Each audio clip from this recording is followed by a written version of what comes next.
Obviously, you're going to have several different types of hitters in your lineup. You're going to have guys that bring certain things to the table that others don't.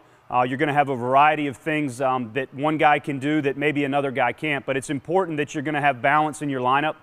Maybe most importantly, the right-handed, left-handed version of that type of balance. I don't know that we favor one over the other, but for us as a coaching staff, we love left-handed hitters. It fits our ballpark. We've had success with those type of players in our program, and those guys have been paramount, we feel like, to our success. On the other side, we love right-handed hitters that can hit for power and bring that balance to our lineup so that we're not flushed by a good left-handed pitcher, and we create matchup issues up and down the lineup for another team.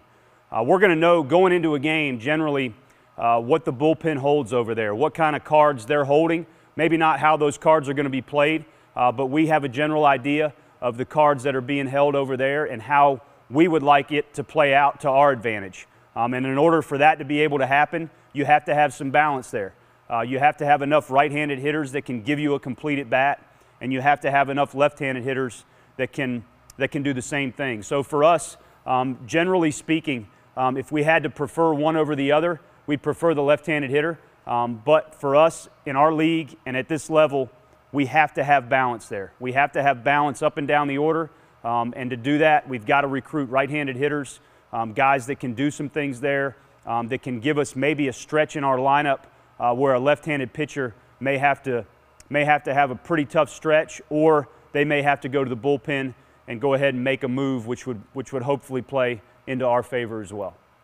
Our strategy with our lineup at North Carolina starts very simply. We're going to play defense and we're going to pitch, and we're going to go ahead and set that part of our lineup first, put ourselves in the best possible position to limit our opponent's opportunity to score. In order to be able to do that, you got to be able to pitch at a high level, and you have to make plays behind that pitcher. So the third part of that would probably be the offense for us.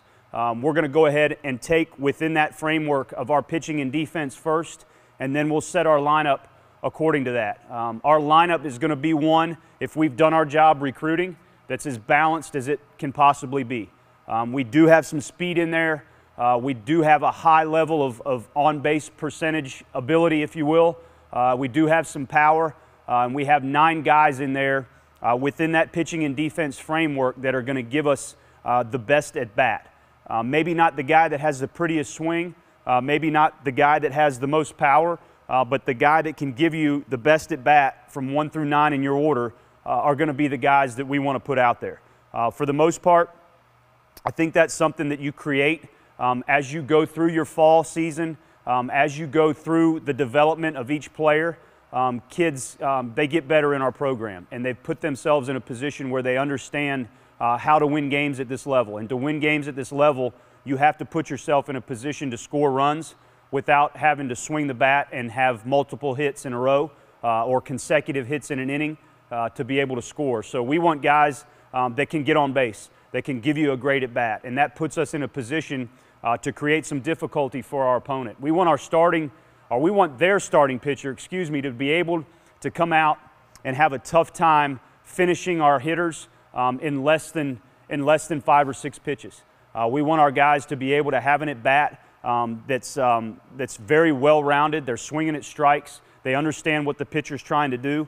We're putting really good swings on what we're looking for in certain counts, and we give our opponent a pretty tough time. So if we can do that 1 through 9, we are hopefully driving that starting pitcher's pitch count up, and we're hopefully putting runners on just about every inning. If we could have a base runner every inning, hopefully earlier rather than later, we're putting some pressure on our opponent, and I think that's the most important thing, is that you're putting pressure on your opponent in more ways than just getting base hits.